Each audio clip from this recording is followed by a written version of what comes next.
Arthur Bada na Soa. Arthur Bada na Soa walikuwa kwenye mazungumzo na Yanga. Possibly ni wachezaji ambao wana Yanga wengi sana wanatarajia kuwaona, lakini mpaka jana sikuwa na taarifa za wao kuweza kumalizana na Yanga.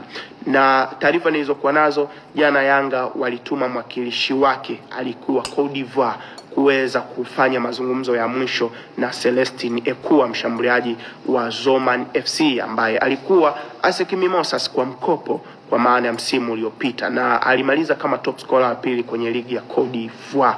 Kwa hiyo miongoni mwa wachezaji ambao tunatarajia anytime wanaweza kumalizana na Yanga kama kila kitu kitakuwa kimekamilika siku ya jana, basi ni Celestin Ekua.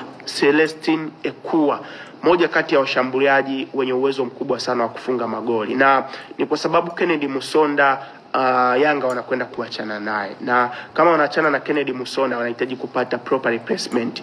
I think Celestin Ekua ni proper replacement ya Kennedy Musonda, kwa sababu Ekua naturally sio number 9, sio a boxman. Ekua sio Soa, Ekua sio Mkwala. Ekua ni a center forward, au tunasema ni kitaalamu tunasema ni sekunda punta. Wa Italiano wanasema hivyo. Kama unacheza na 4-4-2 ni aina ya mshambuliaji ambaye anaweza kucheza kama mshambuliaji wa pili nyuma mshambuliaji wa mwisho, kama ambavyo ulikuwa unaona ile partnership labda ya Lianga na nani huyu George Mpole. George Mpole na Lianga kipindi wakiwa Geita walikuwa wanacheza na washambuliaji wawili. Kwa hiyo Ekua ni kama mshambuliaji wa pili, lakini unaweza kumtumia pia zaidi pembeni. Kwa hiyo kama unavyomuona Kennedy Musonda kwamba si aina mshambuliaji ambaye atasimama mbele kama mshambuliaji kinara, lakini mtu ambaye anaenjoy zaidi kutokea pembeni au acheze kama mshambuliaji wa pili. Ndivyo ilivyokuwa kwa Ekua. Kwa hiyo Yanga wanamuona Ekua kama replacement sahihi ya Kennedy Musonda ambaye amekuwa na wakati mgumu sana. Vipi kuhusu kocha mpya wa Yanga? Kwa taarifa ambazo ninazo, niwe mkweli, hizi siku 3-4 sijafuatilia issue ya kocha mpya wa Yanga, lakini taarifa nilizokuwa nazo wiki iliyopita, Yanga pia walikuwa wanaendelea mazungumzo na Roland Mokwena, lakini so far sijui kama wamekamilisha dili lake au bado. Ninaombeni sana kwenye issue ya kocha, mnipe muda and then nitawapa majibu at any time nitakapokuwa nimepata majibu ya uhakika na yanayoeleweka. Vipi kuhusiana na Chama naye alisaini mkataba mwaka mmoja wenye option ya kuongeza mwingine, kwa hiyo inabaki kwa Yanga kama wanaachana naye hawa waachani naye, lakini possibility ya Chama kubaki Yanga ni 0.1, yani hata 1% haifiki. Kwa hiyo unaweza ukaona ni kitu gani ambacho kinaendelea. Maisha ya Chama na Yanga ni madogo sana, na sio Chama tu, even hata Duke Abuya yupo kwenye listi ya wachezaji ambao wanaweza kuachwa na Yanga.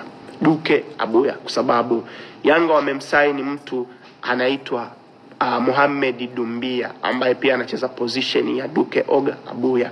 So kitakachotokea ni Yanga kubadilisha maamuzi yao baada ya performance ya Duke Oga Abuya, lakini kwa mpango ambao ulikuwepo, kwa taarifa nilizokuwa nazo za chini za kufukunyua, Duke naye alikuwa kwenye list ya wachezaji watakaoachwa na Yanga. Dennis Nkane ni miongoni mwa wachezaji ambao wataachwa na Yanga, lakini pia yule goalkeeper anaitwa yule goalkeeper wa Yanga yule mzawa yule alitoka Singida, Komeni Abubakari, pia naye yuko kwenye listi ya wachezaji watakaoachwa. Kennedy Musonda yupo kwenye listi ambayo itaachwa. Aridi Aucho walikuwa na Yanga hawajakubaliana kuhusiana na mkataba mpya, kwa sababu Alid alikuwa anahitaji pesa nyingi sana ambayo Yanga wasingeweza kuitoa.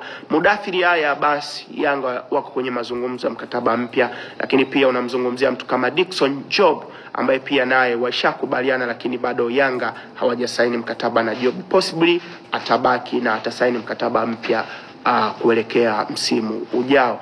Mchezaji mwingine ambaye umeuliza ni nani, vipi Mzize? Asilimia ya Mzize kwenda Zamalek ni 99.99, ingawa hapa katikati nasikia kuna ofa imetoka Bundesliga, lakini Clement Mzize kubaki Yanga ni sawasawa na ngamia ni rahisi ngamia kupenya kwenye tundu la sindano kuliko Mzize kubaki Yanga. Huyu anauliza kuhusiana na nani? Ngoja ninywe maji hapa. Dili la Soa na Yanga bado halijakamilika. Dili la Soa na Yanga bado halijakamilika. Aziz Ki vipi, nishazungumzia issue ya Aziz. Hao ni wachezaji zaidi wazawa, kwa sababu mwalimu amesema kwenye usajili wa wachezaji wa kigeni anahitaji kuwa na control kwa 90% ya wachezaji ambao watasajiliwa na klabu ya Simba. Kwa hiyo tunasubiri, kiukweli tunasubiri. Tetesi za Simba kuhusiana na wachezaji wa kigeni bado ziko kimya kidogo, kwa sababu mwalimu coach Fadlu anahitaji ku take control kuhusiana na issue nzima ya usajili, kwa sababu project ameianzisha mwenyewe, anajua kikosi chake jinsi kilivyo, anajua ni wapi ambapo kuna mapungufu. Kwa hiyo anahitaji kuadi wachezaji kutokana na vision yake na kila ambacho anakitaka zaidi. Lakini taarifa ambayo ipo ni kwamba viongozi wa Simba wapo kwenye mazungumzo na Yakubu Suleimani, goalkeeper wa JKT, Yakubu Selemani. Na kwa taarifa nilizozipata jana ni kwamba viongozi wa Simba walikuwa na push kuweza kukamilisha usajili wake haraka iwezekanavyo. Simba wanadai kwamba Yakub Selemani wanahitaji kumfanya kuwa goalkeeper namba 2 wa Simba. Abel lakini pia Ali Salum possibly wataondoka ndani ya Simba. Ali Salum anaweza kaenda kwa mkopo kwa sababu ni mchezaji ambaye anahitaji kucheza zaidi, lakini Abel tangu ajiunga na timu hii akitokea KMC impact yake imekuwa ni ndogo zaidi, na Simba wanamuona zaidi Yakub Suleimani, goalkeeper wa JKT Tanzania, kama chaguo sahihi la kwenda kucompete na goalkeeper namba 1 Kamara kwenye kikosi cha kwanza. Hatujajua taarifa kuhusiana na iziti ya nani yule anaitwa Ayubu Lakredi. Ayubu Lakredi, kilichotokea Simba ni kwamba sheria mpya ya msimu ujao kila timu inatakiwa kuwa na goalkeeper mmoja wa kigeni. Msimu huu ambao umemalizika hiyo sheria haikuwepo, lakini kilichotokea ni kwamba Simba walikuwa limited na nafasi za wachezaji wa kigeni. Kwa hiyo kilichotokea ni kumondoa Ayubu Lakredi kwenye listi ambayo ilikuwa imesajiliwa kwenda TFF. Leo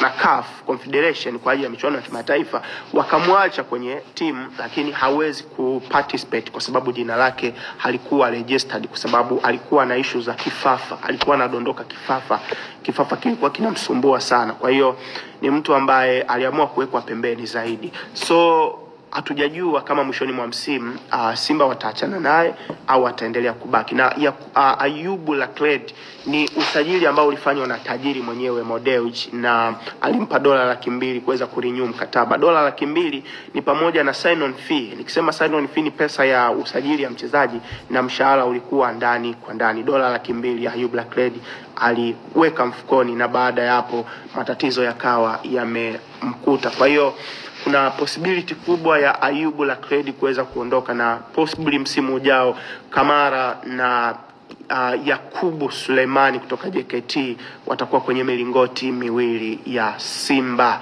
Lakini pia